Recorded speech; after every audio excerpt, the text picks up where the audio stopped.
How are we doing today? All right, plugging along. We're still in camp.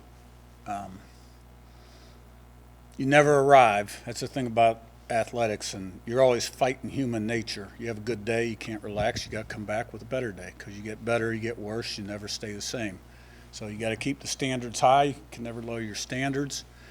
So what makes this a great game is the edge. The difference between victory and defeat is always very narrow, and it's a mindset in terms of consistency and performance and playing at a high level, day in, day out, play in, play out. It's a mindset. It's not normal. And I think we've made progress in that area, day in, day out. Our highs aren't as high and our lows aren't as low, and play in, play out. But we're still not there because you never get there. You always got to play the next play. Get ready for the next day. You know, constantly changing situations, stimuli in this business. You guys write articles and it's boom, on paper, fixed in print, permanent, forever and ever. We deal more in processes. You guys deal more with finite things than we do. So that's why we're all so process oriented. So I definitely think we've made progress, but we're still in camp and we're not there yet. I'm sure we asked you this at some point in the offseason, but both Coach Haynes and Coach Shanahan, they've been with you for a long time. Obviously, you've elevated them, in terms of their positions and their responsibilities over time. What is, maybe from your perspective as a head coach, made those guys a good fit for you as coordinators, as assistants, to just keep kind of bringing to your various different stops? Well, it's not so much a fit for me as it is hiring the best person for the program at that particular time. And then they're no different than me. They're accountable. They got to produce year in, year out. But they're good at what they do, and they have. Bryant had an excellent football mind. When I lost Corey Heatherman, who's now the DC at Minnesota, Bryant was the best candidate. He was ready for the job. Mike, his particular situation, when I had a vacancy, he had been with me a while. He knew the offense. He knew the areas we had to improve. And I was able to hire a quarterback guy that I thought would be really good for the program because Mike's focused on receivers. So, because it was best for the program. Now, obviously, everything that has to do with this program has to fit and align with my philosophy. The players we recruit, the people we bring in, coaches and players. But I've seen those guys grow from being real young coaches, and they're still young, but I've seen them progress every year. Yeah, Curt, in terms of, you haven't spoken to us since Nick Kidwell suffered his injury. Kind of what does that do? How big of a setback at guard is that? And I know you were excited about him coming back for the fall after he sat out spring, and he got a medical waiver to play this year. How hard was that to see him go down with another injury? On a personal level, it's really hard because, Nick's been with the program really since 2019, was actually there in 18 before I got hired. And he started a lot of games, played a lot of football. He's a good player.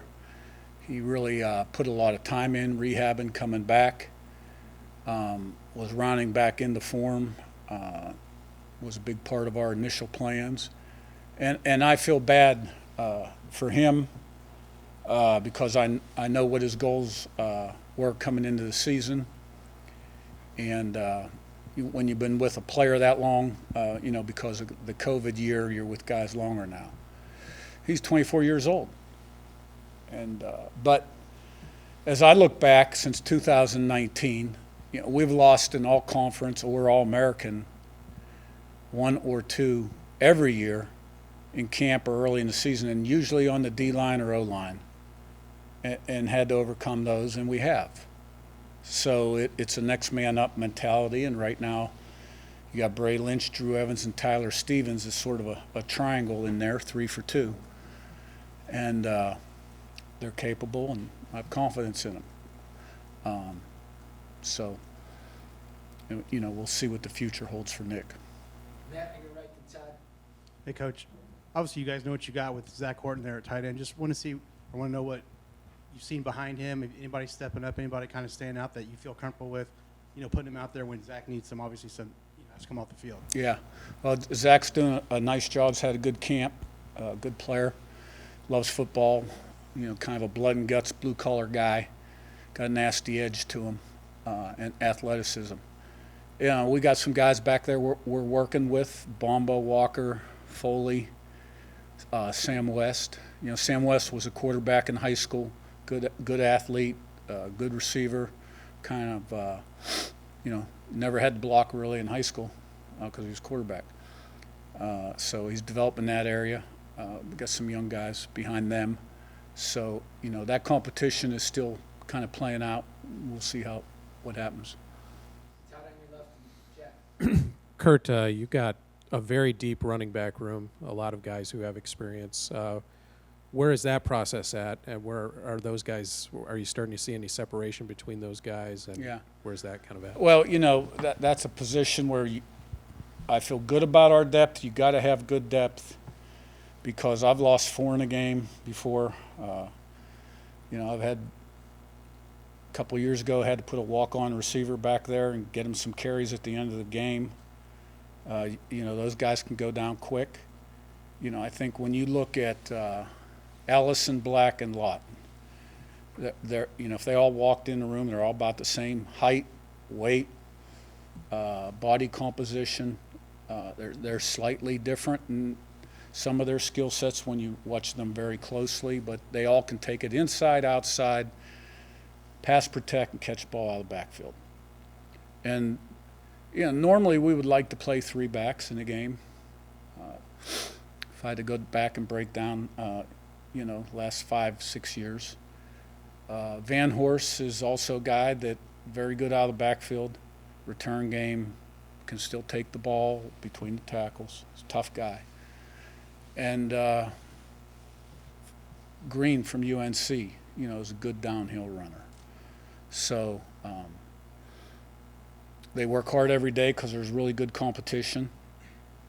Normally we're going to use at least 3 a game. Jack and Seth on your left. Yeah, since Drew Evans and Lynch, since they don't have a lot of in-game experience, what have you kind of seen from them in practice that stood out to you? And then from your time coaching Tyler Stevens at JMU, what were kind of ways that you feel like he could help you? Mm-hmm. Well, both those guys have played probably limited football up to this point, but, it's time. It's their time. Bray Lynch is a year older. Drew Evans is a real smart guy. He's got good natural strength. Bray Lynch has good movement. Tyler Stevens has started a lot of games at tackle, guard. He's working some center now. Bob's working 4 or 5 different guys at center. So, like I said before, they're all capable, and we need them to step up. Seth and then Daniel. Curt, the kicking game field goal unit, what have you seen from Derek McCormick this fall? And I guess what's the level of confidence you have in his range and I guess also in his ability to handle pressure moments? Well, he's the kickoff guy, and he's in competition for the field goal job, along with Nico and Alex. So, that's been a pretty intense competition. I don't know who will come out on top. It could be a situation where we have a field goal kicker and a guy that kicks an extra long field goal for us. So we've spent a lot of time on PAT field goal, more so than my past camps, because when you start talking about winning those close games, it's really the guy. They're all capable. Like, they all have good kicking percentages, kick the ball through the uprights. Now it's the pressure of the moment, and being able to focus in on their technique and what they got to do to split that upright, not an inch to the right, not an inch to the left. Is that competition you see something ahead of the season? I'm just going to name a guy, and that's going to be who we're going to go with, or is that something that you could continue developing as you go into the regular season? All these positions where there's competition and it's essential to have a guy that you're going to try to ride the whole season, I think you want to know going in. Daniel on your right to Zach. Yeah, I wanted to ask you, you mentioned, the close, trying to win close late. I want to say you all last year played in 6 of them where it was one score late. You went 5-1. I think IU went 2-4. What makes a team successful when it's one score late, close, and when you went back and watched IU last year in those one score again close, why was the success not there? Well, I think that's what we throw all our time and efforts into. I've got a philosophy. The assistant coaches preach the philosophy. We have a way of doing things. We have a way we play the game so that at the end of the game in those moments we can play our best football. It's all about 11 guys doing what they're supposed to do, and the whole becomes greater in the sum of its parts. So, they've got to have confidence and belief, be able to compartmentalize, put the last play behind them, total focus on this play, and then do it again and again and again, right? So we haven't done anything yet. We haven't even run out of the tunnel for our first game, right?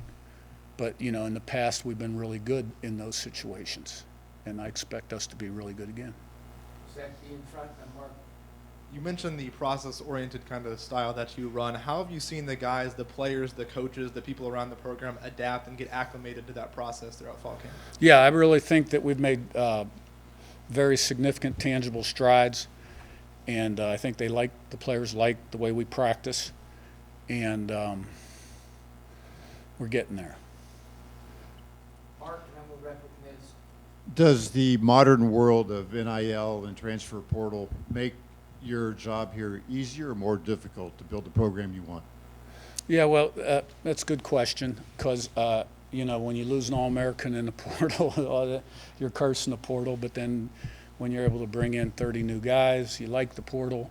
And I think in our particular situation, there were so many in the portal when I got hired, first day I was here, we had so many in that, I felt really good about, and I think the portal was a plus. So I think it was easier. But now you look at us, this football team, 31, 32 seniors this year, and we got to do this again in December. So you'd like to get to a point where that roster balances out a little bit. You know what I'm saying? By class, senior, junior, sophomore, freshman, so you don't have these huge gaps that we have right now in our junior and sophomore class. Ms. last one.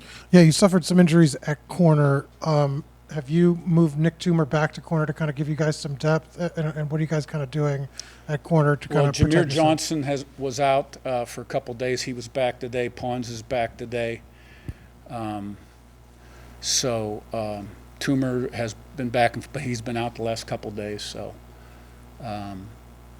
JoJo, we expect him back. There'll be a couple weeks. Are you worried about your depth there, or do you feel comfortable with it? Well, I mean, you'd like to be too deep. All right, thank you. Thanks, guys.